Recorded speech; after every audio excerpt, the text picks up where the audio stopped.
Dylan Harper's hard but loving Filipino mother made him the player he is today, which is saying a lot since his dad was a 5-time NBA champion. But his mom coached him all the way from the 1st grade to the 12th, and he calls her the core of everything. She wouldn't let him shoot jump shots until the 5th or 6th grade, which taught him to drive to the basket. If he tried to defy her, she yelled at him. And since she had been a super scrappy D1 player in her day who created offense through defense, she passed that down to him too. To this day, she sends him long texts with her thoughts after games, and he anticipates they'll watch film together in the offseason. Why wasn't his dad more involved? Well, his 15-year NBA playing career, followed by coaching gigs, meant he wasn't around as much as Dylan was coming up. He and Maria divorced when Dylan was 6, so Dylan's mom was the one improving his game, chaperoning him to all his activities, and making sure he stayed on top of not only basketball, but his schoolwork too. My kids' lives are not fairy tales like people would assume, Maria says of the rough years when she was single parenting them. But she stayed strict and firm, prohibiting girlfriends and house parties. We get up, we go to school, we have our activity, we get our homework done, and that's about it. That's the tone that I set, she said.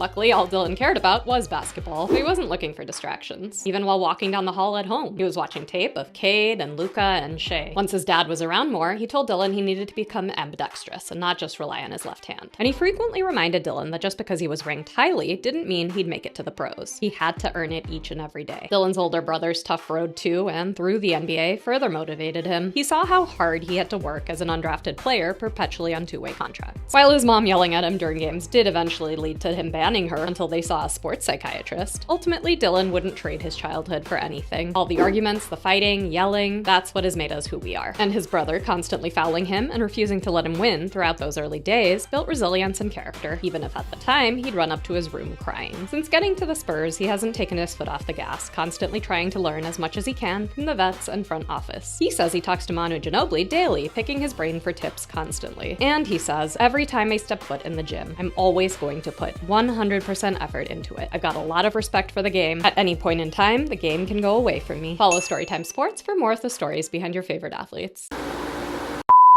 Leave a motherfucker shook and have them shaking in fear. Send them straight to the heavens, have a hell of a year. I heard these niggas fucking smokers, having babies by fiends. He'll snake the whole team just to follow his dream. Even his bitch can't trust him, now she laying with me. I heard his clique might bust him over money and greed. Every bridge that you burn is every pipe she takes from me.